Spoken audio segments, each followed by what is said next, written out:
Once upon a time in the bustling town of Quirksville, there were two boys who couldn't have been more different if they tried.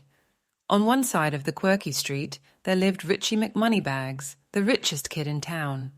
On the other side, in a ramshackle shack, resided Penny Pincher Pete, a kid whose wallet had more dust bunnies than actual pennies. Now let me tell you about Richie McMoneybags. This boy was so rich that his piggy bank had its very own butler named Jeeves. His treehouse had an elevator, and rumour had it his goldfish swam in actual gold. You see, Richie had so much money that even his money had money.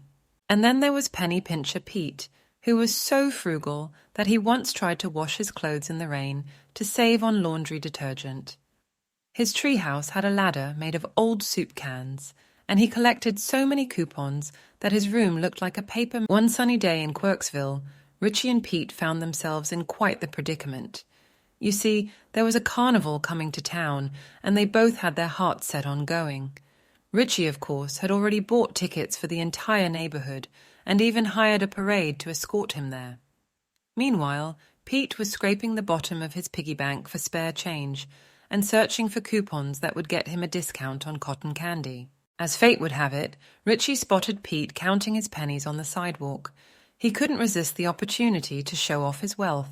He strolled over, flashing his diamond-encrusted retainer. "Hey there, Pete. Carnival's coming, you know. Got your tickets yet?" Richie asked, sounding more like a snobby announcer than a friend. Pete sighed. "I'm working on it, Rich. How about you come to the carnival with me? I'll pay for everything, and you can be my carnival buddy." "Are you sure, Richie? I mean, you and I are, well, different." And so the two boys set off for the carnival, Richie in his chauffeur-driven limo, and Pete with a fistful of coupons. They rode the Ferris wheel, devoured cotton candy, and played games until the moon hung high in the sky. As they walked home, Richie turned to Pete and said with a chuckle, "You know, Pete, you might be onto something with those coupons.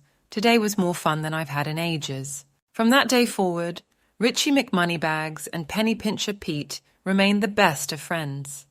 They may have been as different as a dollar bill and a penny, but they knew that true wealth came not from the size of your wallet, but from the richness of your heart. And so, in the quirky town of Quirksville, these two boys continued to laugh, learn, and live their lives to the fullest, reminding everyone that sometimes the best adventures happen when you least expect them.